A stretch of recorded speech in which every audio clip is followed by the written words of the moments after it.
Most kids of color grow up talking about racism. They have the talk with their families, the honest talk about survival in a world that does see color. However, in other families, the conversation about race may not be happening at all. Our next guest is author Brendan Kiely. He's joining us to say not talking about racism doesn't make it go away, and not talking about white privilege doesn't mean it doesn't exist, and also the importance of allyship. Hi, Brendan. Welcome to the show. Hi, good morning. Thanks so much for having me on. So we know talking about racism, it can be a very hard conversation to have with young people. How do you suggest families get this conversation started? Well, first I want to say I really appreciate the way you led into the piece, because for so many of my friends of color, they are having conversations about racism in their families, starting from a very young age. And for me, when I was growing up as a white kid in Massachusetts, my family spoke about racism, but we always spoke about it in terms of what was happening to other people.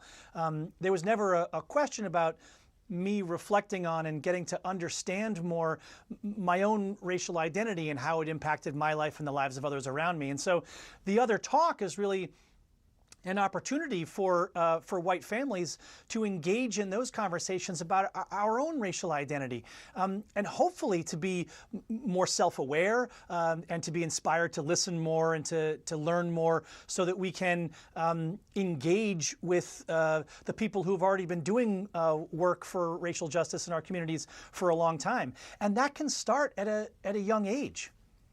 You know, this is definitely conversations that we've had at home with my young sons. They're 8 and 9. We've been having these slowly, but they've intensified, especially with what's been going on in the world around them in the past year, 2 years. And they come from a multicultural background. So I guess for us, it's a little bit natural to point these things out. But there may be other families that want to have this conversation about white privilege, but they only avoid it because they just don't know how to approach it, if that makes sense. How do you suggest they do that with like a young teen? Yeah, no, absolutely, and I think it's really important. So I worked in a high school for 10 years, and I'm now a father, and so I'm around young people all the time. And one thing that young people have certainly taught me is that I am not perfect, and that in fact is empowering in many ways to take that burden off and to instead recognize that maybe one way that I can, as a white man, have a conversation about racism is I can tell stories from my own life about the moments in which I didn't know what I didn't know. And now looking back and that I know a little more, I can share those moments and say, had I known this, I could have chosen to do things differently.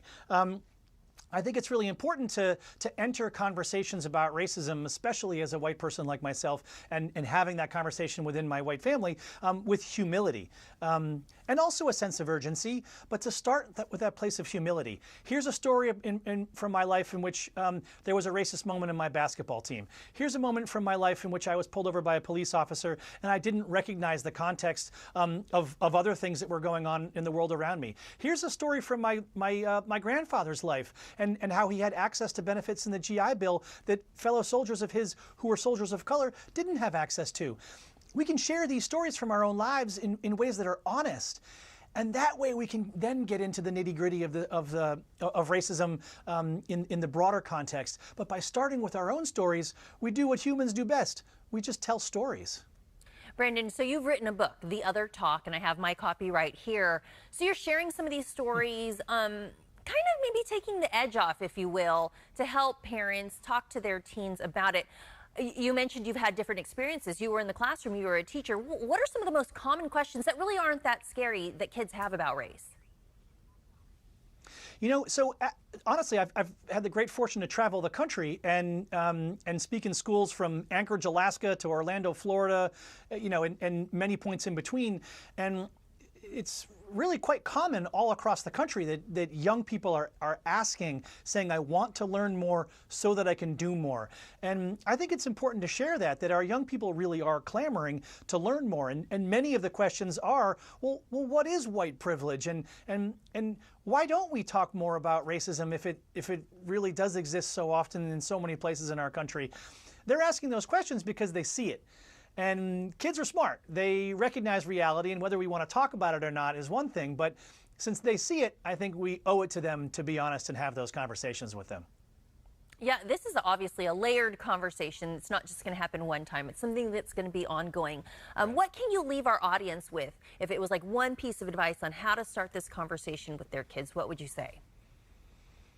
Sure. So again, it's all according to age appropriateness, right? And so you have different conversations with kids at different ages. But my, nearly 2.5-year-old son and I can begin to have conversations about fairness and kindness and issues of bullying that will evolve into conversations that eventually do connect to racism. Again, we can use this as a starting point to evolve and evolve and evolve. And if I continue to use examples from my own life and say, hey, if I had done a better job listening to the folks of color who've been talking about this for so long, at this point in my life, I might have been more prepared to do something that I did want to do in my heart, but I didn't know how to do then. That's what I think The Other Talk can provide, is that language and framework for engaging the beginning of this conversation in your family. All right, Brendan Kiely, author of The Other Talk. Thanks for joining us. You can learn more about his book at brendankiley.com.